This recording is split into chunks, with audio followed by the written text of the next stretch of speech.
Hello everyone and welcome to Sparkle English. Today's mini lesson is on the difference between wait and wait. It's very common for English language learners to confuse how to spell or use these words correctly since they are homophones.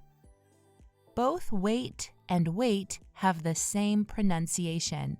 There is no difference in how we pronounce these words. However, they both have different meanings. Wait, spelled W-A-I-T, can be a verb or a noun. As a verb, to wait means to stay in place until something else happens. Let's look at some examples. We had to wait for an hour for the bus to come. Will you wait for me? I'll be there in 10 minutes. I can't wait to see you tomorrow. Let's wait for 5 more minutes to see if she'll show up. As a noun, wait refers to the amount of time spent waiting. Example, it will be a long wait until the new season of my favorite show. We got on the plane after a 4-hour wait. Wait, spelled W-E-I-G-H-T,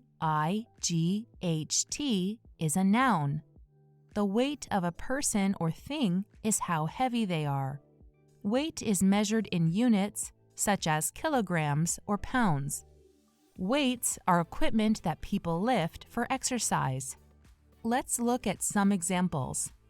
She needs to lose weight to improve her health. I love lifting weights to build muscle. The airline has a maximum weight limit of 50 pounds per checked bag. Now it's your turn to practice. Write sentences using wait and wait in the comment section of this video.